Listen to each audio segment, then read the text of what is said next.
Posiblemente una de las cosas más inhumanas que se pueden hacer es negociar con la vida y con la salud de las personas. Y eso es algo que pasa en Colombia y no es raro porque se trata de uno de los países más corruptos del mundo. El problema es que la salud es un derecho humano, no es algo que nos quieran dar los gobiernos, por el contrario, es algo que les debemos exigir. Pero en Colombia, la salud ha terminado en manos de mafias y de políticos a su servicio, que literalmente saquean el Estado colombiano y negocian con la vida y la salud de las personas.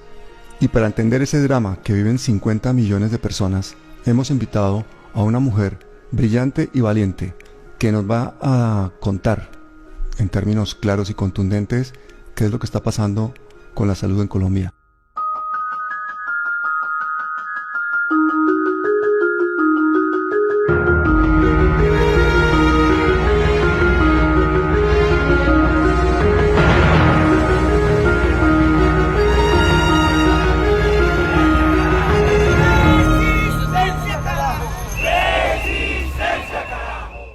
Doctora Carolina Corcho, es un placer tenerte aquí.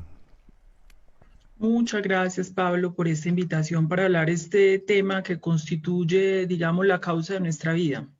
Cuéntame cuál es fundamentalmente el problema de la salud en Colombia. Es que la salud en Colombia se volvió un negocio, es un sistema privatizado en un 80%, pero privatizado no quiere decir que hayan capitales privados, inversionistas que hayan venido a invertir en Colombia, no, es con los recursos de los impuestos de los ciudadanos, de los colombianos que se financia, pero lo manejan privados, muchos de ellos con criterio de negocio, ganancia y lucro. Eso nos ha costado una pérdida enorme de vidas porque este sistema no privilegia el derecho fundamental a la salud y la vida de los colombianos. Es decir, es un sistema en manos de privados, pero con fondos públicos. Completamente. La financiación del sistema de salud es por los aportes de los trabajadores y por los aportes de los impuestos de los ciudadanos del país. Los capitales privados son ínfimos o casi inexistentes. Pero eso es un sistema muy perverso, porque entonces es un negocio. ¿Y Completamente. quiénes son los dueños de ese negocio? Los dueños de ese negocio son unos particulares que se han lucrado. Los particulares que más usufructúan en el negocio es el sector financiero. El sector financiero en Colombia es el que usufructúa el negocio porque es el que tiene, digamos, el control sobre las EPS, aseguradoras. O sea, los bancos son los dueños de los bancos son los dueños de las EPS. Los bancos tienen un negocio con las EPS y es que las EPS son las que recogen la plata que aportamos los trabajadores mensualmente. Cada trabajador paga los impuestos y los recaudan las EPS y ponen esa plata en los bancos. Los rendimientos financieros corresponden también a ellos y obviamente ahí hay todo tipo de negociaciones porque es demasiada plata anual. El problema es quién maneja las platas de las EPS que aportamos los colombianos, los bancos. Los bancos. Los bancos manejan la plata. Perfecto. Exactamente. ¿Y desde cuándo tenemos este sistema de salud así privatizado y en plan negocio? Ese sistema de salud empezó con la Ley 100 de 1993, cuyo ponente fue el entonces senador Álvaro Uribe Vélez, y a partir de ese momento empezó lo que nosotros llamamos una privatización a la fuerza, porque en ese momento el sector privado en Colombia, el sector empresarial no estaba interesado en asumir esto. Entonces lo que dijo el gobierno en ese momento era que ellos ponían la plata, pero que los particulares mantuvieran el negocio y lo administraran. ¿Y por qué se tomó esa decisión? ¿Por qué aparece esa ley? ¿A qué se debe eso? Esa es una ley que está inspirada en ese momento, sobre todo por el interés de ciertos sectores que sí tenían intereses, pero en los fondos privados de pensiones.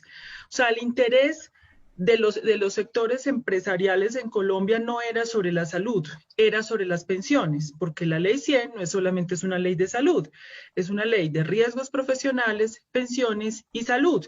El interés era los fondos privados de pensiones, como lo hizo Pinochet en Chile, pero finalmente terminaron forzando que se privatizara la salud, aún en contra del propio sector privado. Concretamente, ¿a qué intereses financieros representaba Álvaro Uribe cuando hizo esta ley 100 o presentó esta ley 100?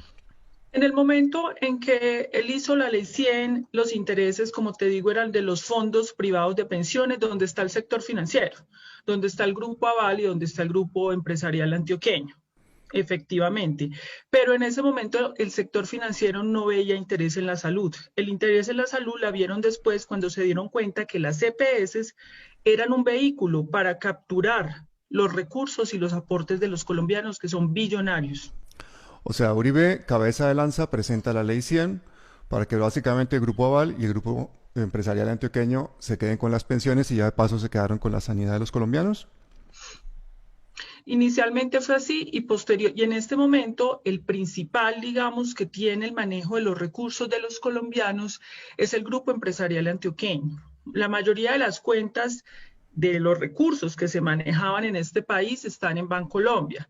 Y en la parte de la prestación de servicios, quien está ingresando a manejar es el Grupo Aval. Son los bancos. ¿Cuáles han sido las consecuencias para la salud de los colombianos de esta privatización de la salud? Las consecuencias para la salud de los colombianos ha sido que entre 1998 y 2010, de acuerdo a cifras oficiales del Instituto Nacional de Salud, en Colombia han habido 1.400.000 muertes evitables.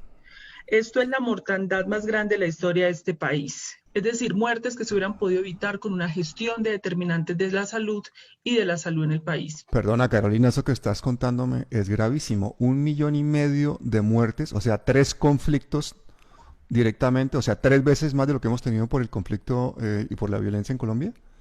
Completamente cierto. Estas son cifras que ustedes pueden verificar en las páginas oficiales del Instituto Nacional de Salud de Mortalidad Evitable. Bueno, me estás dejando absolutamente de piedra. Cuéntame una cosa, porque también ha habido muchísimos casos de corrupción con el tema de las EPS y con el tema de la pérdida de dineros y con el tema de que posiblemente también se lava dinero del narcotráfico a través de las EPS. Cuéntame un poquito de eso. Nosotros ya hay un caso comprobado en Colombia. En Colombia hasta hace 4 años habían 72 EPS. En este momento hay 48. Se investigó una de las 72 EPS y se encontró que esta EPS había saqueado, es decir, destinado con fines distintos a la atención de salud. ¿Qué quiere decir?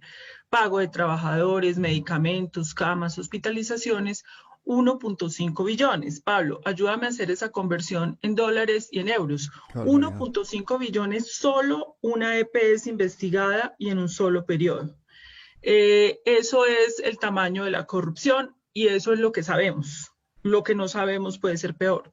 Si estamos hablando que la mortalidad de 1,5 millones de personas se debe a un mal servicio de salud y segundo, de un robo multimillonario, no entiendo cómo no ha habido una revolución en Colombia solamente por el tema salud. ¿Qué está pasando? ¿Por qué la gente no sabe esta situación, no la entiende? ¿O cuál es el problema? Las EPS manejan recursos billonarios. Aproximadamente los recursos son por el orden de 40 billones de pesos al año.